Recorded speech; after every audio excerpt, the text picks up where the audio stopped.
మేడారం జాతరలోని తొలి ఘట్టం ఇవాళ మొదలు కానుంది. ఈ రోజు సాయంత్రం కన్నెపల్లి నుంచి సారాలమ్మను గద్దె మీదకి తీసుకురానున్నారు. ఈ నేపథ్యంలో ఇందుకు సంబంధించిన ఏర్పాట్ల వివరాలను మంత్రి సీతక్క వెల్లడించారు. మరి వీళ్ళందరినీ కూడా అన్ని రకాల ఏర్పాట్లు చేసినాము. ఎలాంటి ఒత్తిడి లేదు. అందరి క్యూ లైన్లు కూడా చాలా బాగున్నాయి. ఎక్కడికక్కడ డ్రింకింగ్ వాటర్ ఫెసిలిటీస్ కూడా ఇచ్చినాము. మరి షెడ్స్ కూడా వేసినాం. బయట కొద్దిగా ఒక పావుగంట అర్ధగంట ఏమన్నా లేట్ అయినా కూడా నీడలో ఉండేటట్టుగా.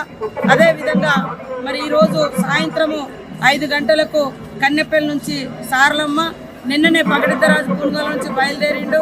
ఇప్పుడు గోవిందరాజు కూడా కొండాయి నుంచి బయలుదేరి మరి ఊర్లో మేడారం గ్రామంలో ఉన్న మినీ చిన్న గుడి సారమ్మ గుడిలోకి వచ్చి అందరు దేవుళ్ళు అలాయి బలాయి తీసుకొని ఆడ దేవుడి సన్నిధిలో జరగాల్సినటువంటి కార్యక్రమాలను చేసుకొని మరి సాయంత్రం 6 గంటలకు లోపు ఇక్కడ గద్దెల మీదకి సారలమ్మ, పగడిద్దరాజు, గోవిందరాజు ఎక్కబోతున్న సందర్భంగా లక్షలాది మంది భక్తుల యొక్క హర్షధ్వానాల మధ్య మరి ఆ దేవుళ్ళు ప్రజల మధ్యకు వస్తున్నారు.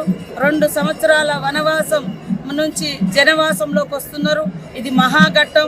మనం అందరం ఎదురు చూసేది ఈ మహాఘట్టం కోసమే. మళ్ళా 2 ఏళ్ల తర్వాతనే ఈ యొక్క గొప్ప అవకాశం మనకు దర్శించుకునే అవకాశం దక్కుతుంది.